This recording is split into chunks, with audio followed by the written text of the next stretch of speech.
ओम वेद प्रेमियों सुधीर श्रोताओं, संप्रति हम सब ऋग्वेद के प्रथम मंडल के 159वें सूक्त के प्रथम मंत्र की व्याख्या में प्रवेश करने जा रहे हैं। यह मंत्र जगती नामक छंद में निबद्ध है। मंत्र दृष्टा ऋषि हैं दीर्घतमावचत है और देवता हैं द्यावा पृथ्वी। इस मंत्र का शीर्षक है पिता माता स्वरूपा द्यावा पृथ्वी का वंदन। अब संबंधित मंत्र का प्रथम पाठ हो जाए। ओम प्रद्यावा यज्ञैः पृथिवी ऋता वृधा मही अस्तुषे विदथेषु प्रचेतसा देवेभिर्ये देवपुत्रे सुदंस सेत्था धिया वार्याणि प्रभूषतः। शब्दार्थ भावार्थ से परिचय प्राप्त करें। ये देवपुत्र, ये माने जो, ये जो द्यावा और पृथ्वी नामक तथाकथित देवता हैं, ये देवों के संतान के रूप में हैं। तो संतान का मतलब हुआ कि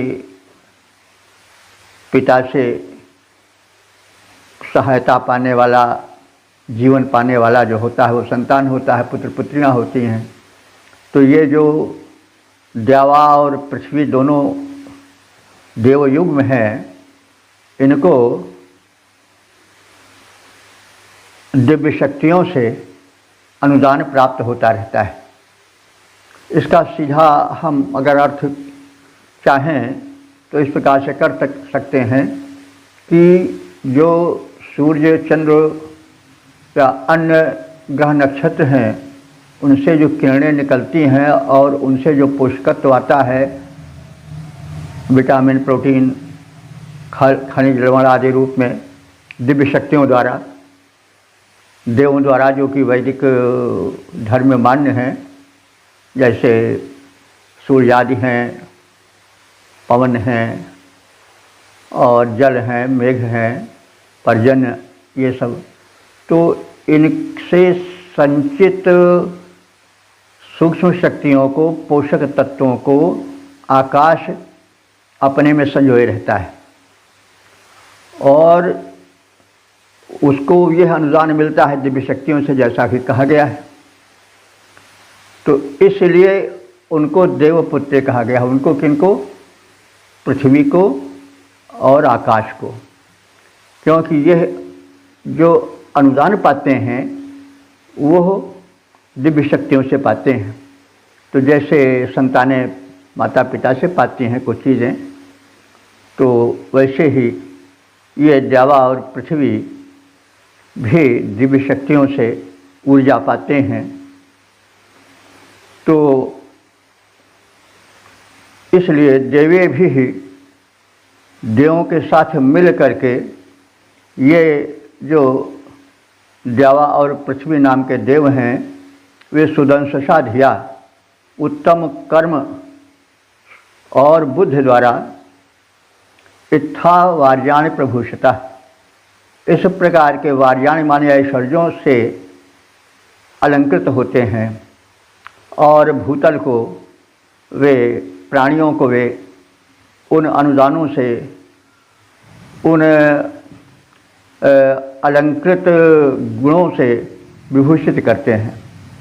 ऋता वृधा, ये दोनों जो अवनी और अंबर हैं, द्यावा और पृथ्वी हैं, ये जो कुछ अनुदान देवों शक्तियों से पाते हैं, उसको उपज के माध्यम से भूतल के प्राणियों को सौंप देते हैं। तो जो अन्नादि और दुग्धादि प्राप्त होते हैं, उन वे सब ऋता वृधा हैं। ऋता माने यज्ञ, ऋत सत्य को भी कहा जाता है, यज्ञ को भी कहा जाता है। ये सब यज्ञ के विवर्धक हैं। यानी यज्ञ कर्म जो होता है वो इसी उपज और इसी अनुदान के माध्यम से संपन्न होता है। तो यज्ञ का अर्थ तो जो अग्नि जला करके आहुतियाँ डाली जाती है, जिसमें कि जो आहुतियाँ हैं वो तिल तंडुल आदि से, यव आदि से दी जाती हैं, तो वो भी पृथ्वी की उपज हैं और जो कि दिव्य शक्तियों के माध्यम से प्राप्त होती हैं, जैसा कहा गया है। तो इनसे ही यज्ञ होते हैं। अथवा यज्ञ को अगर हम माने कि जितने शुभ कर्म हैं वो सब यज्ञ हैं, तो सारे शुभ कर्मों को जो शक्तियाँ मिलती हैं तो इसी अनुदान के माध्यम से मिलती हैं, जिसको दिव्य शक्तियाँ देती हैं। आकाश को, आकाश पृथ्वी को देता है, पृथ्वी संचित करके वो फसलों के रूप में, फल फूलों के रूप में वितरित करती है। तो इस प्रकार से ये यज्ञों के विवर्धक हैं। और मही माने बहुत बड़े, विदथेषु यज्ञों को यह संपन्न कराने वाले हैं। विदथ कहते हैं यज्ञ को, विदथेषु माने यज्ञों में, प्रचेतसा ये ज्ञान प्रदान करने वाले, यानी यज्ञों को किस विधि से किया जाए इसको ये बताने वाले हैं। द्यावा पृथ्वी यानी दिलोक और भूलोक भी जो है वो यज्ञ अस्तु से, स्तोत्रों से स्तुति पाते हैं, उनकी प्रार्थना की जाती है। क्योंकि दिलोक और भूलोक पृथ्वी को अनुदानित करते हैं, इसलिए पृथ्वी के प्राणी मनुष्य आदि स्तोत्रों से यानी स्तुति संबंधी मंत्रों से इन उभय देवों को, द्यावा और पृथ्वी को प्रार्थित करते हैं, उनकी वंदना करते हैं, उनकी स्तुति करते हैं। तो इस प्रकार से हम शब्दार्थ को जानने के पश्चात तब उसको एक सपाट रूप में, अर्थ रूप में भी जान लें। द्यावा और पृथ्वी देवपुत्रियाँ हैं, जैसा पहले भी बताया गया है। पुत्रियाँ कैसे हैं, संतानें कैसे हैं। तो द्यावा और पृथ्वी ये देवयुग देवताओं की दिव्य शक्तियों की पुत्रियाँ हैं, संतानें हैं। ये दिव्य शक्तियों से मिलकर उत्तम कर्म और श्रेष्ठ बुद्धियों से, ऐश्वर्यों से भक्तों को अलंकृत करते हैं।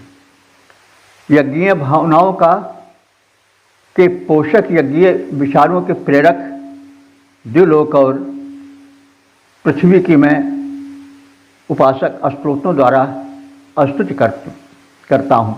ये देखिए यज्ञीय भावना के प्रसारक कैसे हैं, क्योंकि ये लोग देते हैं और देने के बदले में कुछ मांगते नहीं हैं। जैसे पोषक तत्व आकाश ने दिया, पृथ्वी ने संजोया और फिर पृथ्वी ने उसको प्राणियों के पोषण के लिए दे दिया। प्रकाश मिला देवों से, तो उस प्रकाश का कोई बिल नहीं आता है। जल मिलता है तो जल के लिए कोई नहीं आता है कि इतना आपको देना है इसका। तो वे कैसे करते हैं, निस्वार्थ भाव से करते हैं। तो ये जो हैं द्यावा पृथ्वी अनुदानित करते हैं, प्राणियों का पालन पोषण करते हैं पिता माता की तरह। तो वो उससे प्रतिदान नहीं चाहते हैं कि आप हमको कुछ और दो। यही यज्ञ भावना है।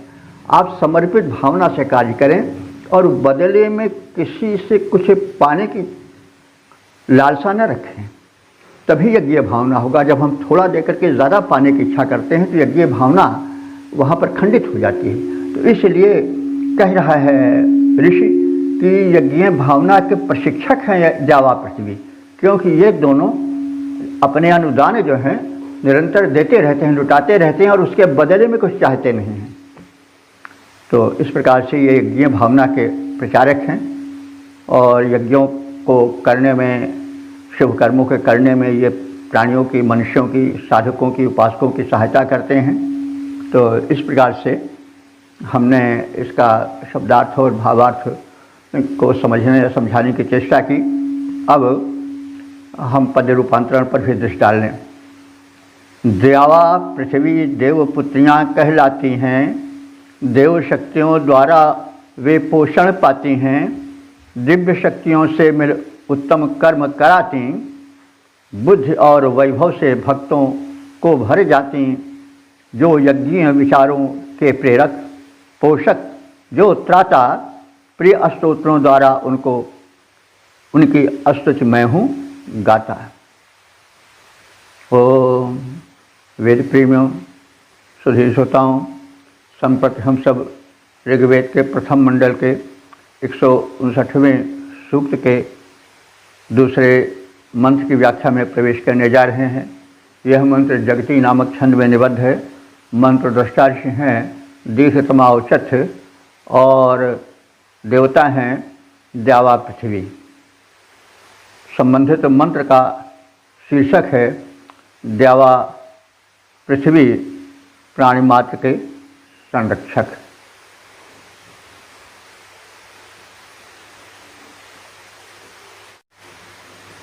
सज्जनों, अब संबंधित मंत्र का सर्वप्रथम पाठ हो जाए। ओम उत मन्ने पितुरद्रुहो मनो मातुर्महि स्वतवस्तद्ध वीमभिः सुरेतसा पितरा भूम चक्रतुरुरु प्रजाया अमृतम वरीमभिः। शब्दार्थ भावार्थ से परिचय पाएं।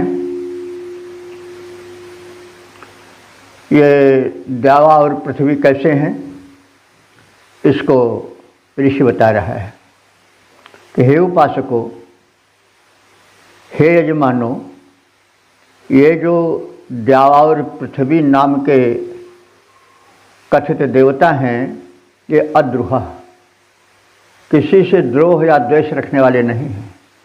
समान रूप से वत्सल या वात्सल्य को प्रकट कर प्राणी मात्र का पालन पोषण करने वाले हैं। और पितुः मातुः, ये दोनों यानी द्यावा और पृथ्वी पिता और माता की भांति हैं। तो जैसे पिता और माता संतानों से द्रोह नहीं रखते हैं, उनको वात्सल्य प्रदान करते हैं, समान भाव से पालन पोषण करते हैं, वैसे ये द्यावा और पृथ्वी हैं। तो अब हम सब क्या करें, माता और पिता के समान इन द्यावा और पृथ्वी देवों को स्वतवः महितत मनः, स्वतवः माने शांति पूर्ण, महि तत् मनः उन दोनों के बड़े विशाल उदार महान मन को हवीमभिः मन्ने अपनी स्तुतियों से मनाएं, प्रसन्न करें। सुरेतसा पितरः, ये जो दोनों हैं वे सुरेतसा माने उत्तम बलवीर से युक्त हैं, और पितरः माने हम लोगों के पालक पोषक माता पिता हैं। और इन माता पिताओं ने प्रजायाः अपनी प्रजाओं के, तो इन अवनी और अंबर के अथवा द्यावा और पृथ्वी की प्रजाएं कौन हैं? मनुष्य और जड़ चेतन जितने प्राणी हैं वो सब उनके संतानें हैं। तो माता भूमि पुत्रो हम पृथिव्या, तो भूमि माता है, हम सब उनके पिता हैं, हम सब उनके पुत्र हैं, और आकाश हमारे पिता हैं। तो ये जो दोनों माता पिता स्वरूप अवनी और अंबर हैं, द्यावा और पृथ्वी हैं, ये सुरेतसा अपने बलवीर्य द्वारा प्रजायाः यानी अपने प्रजाओं जड़ चेतन रूप में व्याप्त प्राणियों संतानों की वरीमभिः अपने रक्षण साधनों द्वारा चक्रतुः सदैव रक्षा करते आए हैं, उनको उन्नति प्रदान करते आए हैं। अमृतम भूम उरु, वे अमर हैं और अमरत्व प्रदान करने वाले हैं। भूम उरु, और उनकी महत्ता अति विशाल है। उरु माने भी विशाल होता है, तो उनकी जो महिमा है वो अति विशाल है, उसको सीमित नहीं माना जा सकता। कितना अनुदान अवनी और अंबर देते हैं प्राणियों को, प्राणी मात्र का पालन पोषण करते हैं, सबके लिए आहार की योजना करते हैं, और कितने प्राणी हैं उनकी गणना ही नहीं हो सकती है। मनुष्य कुछ ही परिवार के प्राणियों कि पालन पोषण में थक कर परेशान होकर हाँफ जाता है, लेकिन ये कितने महान और सक्षम हैं कि अगणित प्राणियों को उनके भोजन का प्रबंध करते हैं। साईं के सब जीव हैं कि कीरी किंकर दो, कीरी कुंजर दो, चींटी से लेकर के हाथी तक के भोजन का प्रबंध ये दोनों करते हैं, इसलिए बड़े महान हैं और उनकी महिमा बड़ी पूर्व माने विस्तृत है। तो शब्दार्थ के पश्चात भावार्थ इस रूप में हम देख सकते हैं। हम उपासक द्रोह न करने वाले परम वत्सल पिता और माता के समान विद्यमान द्यावा पृथ्वी यानी अंबर और अवनी के महान मन को स्तुतियों से प्रसन्न कर रहे हैं।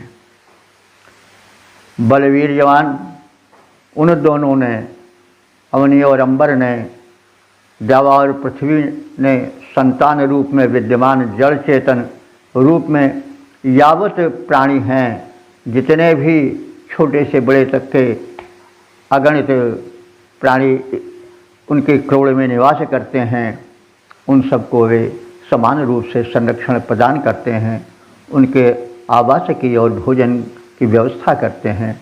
वे कितने महान हैं और कितने उदार हैं। वे सबकी उन्नति का भी ध्यान रखते हैं, विकास का भी ध्यान रखते हैं। उनके अमर कृत्यों का अति विस्तृत और प्रशंसनीय वर्णन संभव नहीं है। अब हम इस मंत्र के पद रूपांतरण पर भी दृष्टि डाल लें। माता पिता समान हितैषी अवनी अंबर विद्यमान हैं। माता पिता समान हितैषी अवनी अंबर विद्यमान हैं। सभी प्राणियों के प्रति उनके मन वत्सल हैं, अति महान हैं। सभी प्राणियों के प्रति उनके मन वत्सल हैं, अति महान हैं बल वीर जवान दोनों, अति संतति सम सारे प्राणी, संतति सम सारे प्राणी उनके मन प्रसन्न करता हूँ, कह स्तुति की प्रियवाणी। उनके मन प्रसन्न करता हूँ, कह स्तुति की प्रियवाणी। उन दोनों ने किए सभी को अपने संरक्षण प्रदान हैं, उन्नति के साधन सौंपे हैं, कृत्य श्लाघ्य हैं, अति महान हैं, कृत्य श्लाघ्य हैं, अति महान हैं। ओम वेद प्रेमियों, सुधी श्रोताओं, संप्रति हम सब ऋग्वेद के प्रथम मंडल के 159वें सूक्त के तीसरे मंत्र की व्याख्या में प्रवेश करने जा रहे हैं। यह मंत्र जगती नामक छंद में निबद्ध है। मंत्र दृष्टा ऋषि हैं दीर्घतमा औचथ्य और देवता हैं द्यावा पृथ्वी।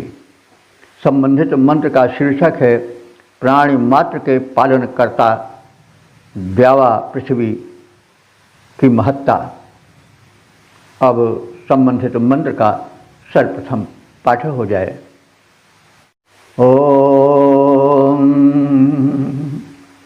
ते सूनवः स्वपसः सुदंससो मही जग्गुर्मातरा पूर्वचित्तये स्थातुश्च सत्यं जगतश्च धर्मा धर्मणि पुत्रस्य पाठः पदमद्वयाविनः। शब्दार्थ भावार्थ से परिचय प्राप्त करें। हे द्यावा और पृथ्वी नामक प्रशस्त देवताओं, ते सूनवः, ते माने तुम्हारे, सूनु कहते हैं पुत्र को, सूनवः माने पुत्रगण, जो इस पृथ्वी पर रहने वाले पुत्रवत तुम्हारे सारे जीव हैं, सारे प्राणी हैं। वे कैसे हैं? सु अपसह, उत्तम कर्म संपन्न करने वाले हैं। और कैसे हैं? सुदंशसः, अपने शुभ कर्मों के कारण दर्शनीय हैं। पूर्व चित्तये यानी प्रथम ज्ञान प्राप्त करने के प्रयोजन से मही मात्रा जज्ञु, तुम दोनों महान माता पिता तुल्य अवनी और अंबर को, पृथ्वी और आकाश को, द्यावा पृथ्वी को यज्ञ माने जानते हैं। यानी तुम दोनों की, अवनी और अंबर की महत्ता को तुम्हारे पुत्र जानते हैं। और अस्थातु च जगतः च, और जो तुम्हारी संतानें हैं वे अस्थातु माने जड़ रूप में हैं। जड़ रूप में भी हैं। जड़ कौन हैं? जैसे वृक्ष आदि हैं, लता आदि हैं, ये प्राणी हैं लेकिन चल फिर नहीं सकते, इसलिए ये जड़ कहे जाते हैं। और जगता माने जंगम, जंगम माने जो चल फिर सकने वाले प्राणी हैं। वैसे जगत माने संसार होता है, लेकिन संसार भी इसीलिए जगत कहा जाता है क्योंकि वो स्थिर नहीं रहता है, चलता फिरता रहता है। जन्म लेते हैं, फिर मर जाते हैं, फिर जन्म लेते हैं, फिर मर जाते हैं। कोई कार्य प्रारंभ होता है, फिर रुक जाता है। कहने का मतलब संसार की कोई स्थिति जो है वो स्थिर नहीं रहती है, सब चलायमान है ये संसार, इसलिए इसको जगत कहा जाता है। तो यहाँ पर जगतः जो है वो संसार के लिए उतना उपयुक्त नहीं है जितना कि जगतः माने जंगम प्राणी के लिए है, क्योंकि अस्थातु कहा गया है। अस्थातु माने अस्थावर, स्थिर रहने वाले वृक्ष लता आदि, और जगतः माने चलायमान जैसे मनुष्य और पशु पक्षी आदि। तो जड़ और चेतन या जड़ और जंगम रूप में जो प्राणी इस भूतल पर व्याप्त हैं वे अद्वयाविनः, अद्वयाविनः वे कुटिलता रहित हैं, यानी तुम्हारे प्रति समर्पित हैं। धर्मणि, और धर्म के रक्षा के लिए, कर्तव्य के रक्षा के लिए सत्यम पदम पाथः, सच्चे पद की गरिमा को प्राप्त करते हैं। यानी वे तुम्हारे मातृत्व और पितृत्व की जो गरिमा है उसका ज्ञान प्राप्त करने वाले हैं। मतलब वे अकृतज्ञ नहीं हैं, वे तुम्हारे प्रति कृतज्ञ हैं। वे सत्यम पदम, तुम्हारे सच्चे पद की गरिमा यानी सच्चे गरिमा को, महत्ता को, महत्व को वे प्राप्त करने वाले हैं, यानी जानने वाले हैं। तो तात्पर्य यह हुआ कि उत्तम कर्म करने वाले, अपने सद्गुणों के कारण दर्शनीय तुम्हारे पुत्र, हे द्यावा पृथ्वी नाम से जाने जाने वाले युगल देवो, तुम्हारे जो ये पुत्र हैं वो उत्तम कर्म करने वाले हैं और अपने सद्गुणों के कारण दर्शनीय हो गए हैं। और तुम्हारे पुत्र माता पिता रूप में अवस्थित तुम दोनों, यानी अवनी और अंबर अर्थात द्यावा और पृथ्वी की महत्ता को भली प्रकार से जानने पहचानने वाले हैं। अवनी और अंबर, द्यावा पृथ्वी, ये दोनों स्थित भूतल पर स्थित जड़ और जंगम रूप में व्याप्त सभी संतान स्वरूप प्राणियों के संरक्षण में संलग्न रहने वाले हो तुम, ऐसा जानते हैं और मानते हैं और उसके प्रति कृतज्ञ भी हैं। इस प्रकार वे अपने मातृत्व और पितृत्व पद की सच्ची गरिमा प्राप्त करते हैं तुम सबका पालन पोषण करते हो और इस प्रकार से तुम मातृत्व और पितृत्व पद की सच्ची गरिमा को प्राप्त करने वाले हो।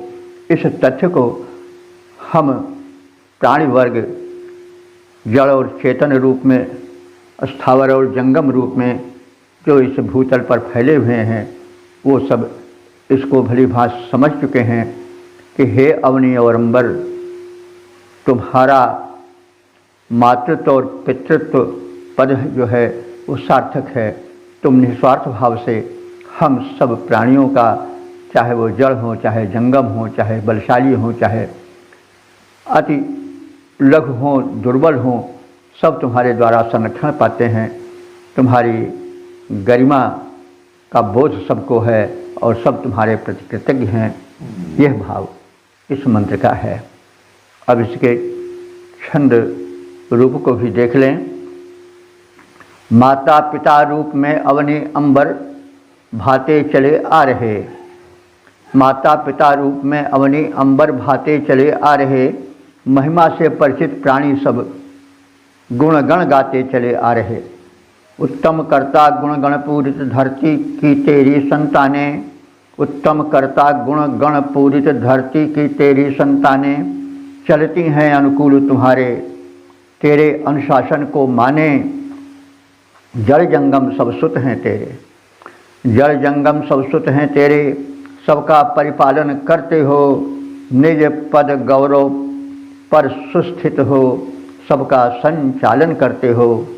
माता पिता रूप में अवनी अंबर भाते चले आ रहे, महिमा से परिचित प्राणी सब गुण गण गाते चले आ रहे।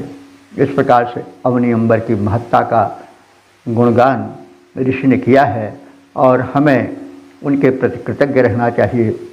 देखिए, धरती माता है और कितनी सहिष्णु है। कहा गया है कि ऊंचे पर्वत गहरे सागर सबका भार उठाती है, इसीलिए तो यह धरती धरती माता कहलाती है। और आकाश तो हमें अनुदान देता ही है, तो इसीलिए जननी जन्मभूमि से स्वर्गाधिप गरीयसी कही गई। तो ऋषि ने इनकी महत्ता को पहचाना है और पहचान करके उनका गुणगान किया है।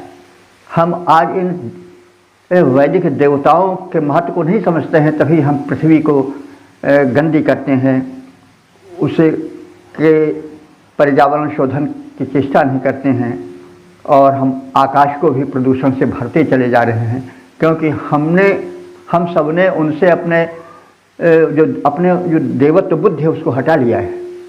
हम तो कहीं उस परमात्मा शक्ति को मंदिर में बंद कर दिए हैं, कहीं मस्जिद में बंद कर दिए हैं, कहीं गुरुद्वारे में बंद कर दिए हैं। और जो व्यापक देव हैं, जिसका जो है वेदों ने गुणगान गाया है, जिनमें देवत्व सही रूप में देखा है, उनको हम भूल रहे हैं। तो हमें फिर वैदिक धर्म का स्मरण करना चाहिए। यह निवेदन है मेरे विचार से। यह सत्य ही है और सत्य का पालन परम अनिवार्य है।